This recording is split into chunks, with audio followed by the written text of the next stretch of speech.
Lahore trying to turn, succeeded in winning the free kick. Plenty of white shirts forward. Not the best of deliveries, and here's Sean Wright-Phillips, and he wasn't far away.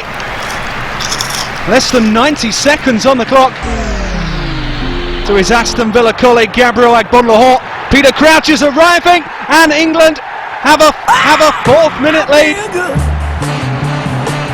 The new look strike force has paid off for Fabio Capello. Peter Crouch continues his brilliant... RELO Relax in just 5 seconds.